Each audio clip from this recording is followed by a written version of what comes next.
the micronation on an old war fortress, freedom above steel.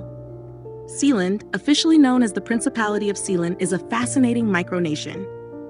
Unlike most countries, Sealand doesn't have islands or vast lands.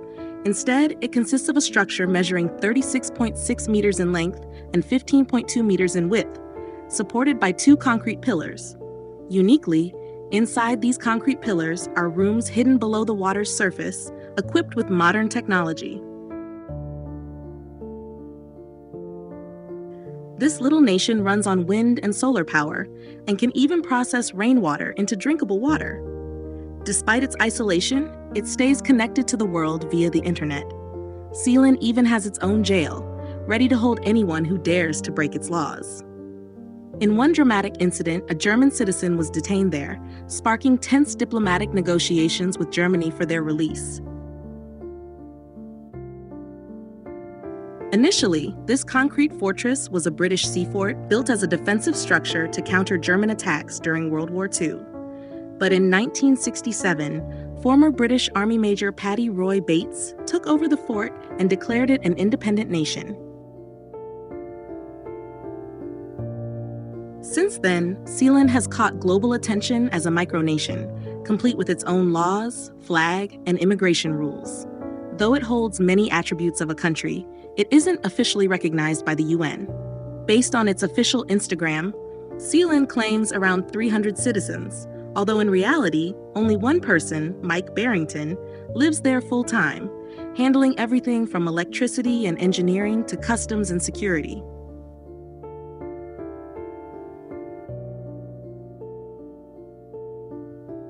During World War II, Britain built several sea forts known as the Monsell Forts, named after visionary civil engineer Guy Monsell. These forts were meant to protect vital shipping routes that were frequently targeted by German planes dropping deadly mines. The presence of these forts was crucial, creating a steel shield for the ships sailing beneath.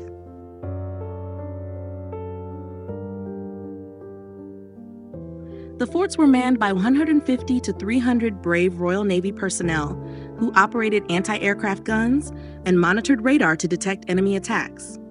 However, as the war ended and the need for these forts decreased, British military personnel eventually withdrew, leaving the structures behind as silent witnesses to their courage and sacrifices.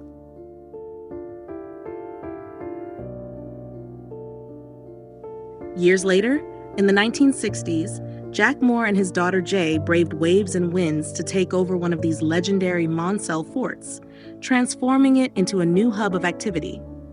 They even launched a pirate radio station called Wonderful Radio London from the fort, sending rebellious voices and liberating music to eager listeners.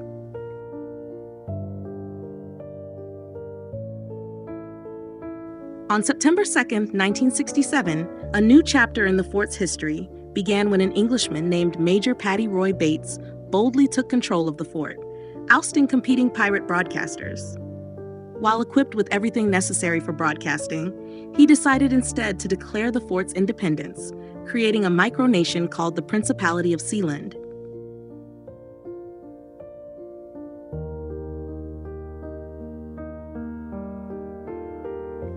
In 1975, Paddy further solidified Sealand's sovereignty by introducing a constitution, a national flag, an anthem, currency, passports, and immigration stamps, giving Sealand the symbols and attributes of a sovereign state.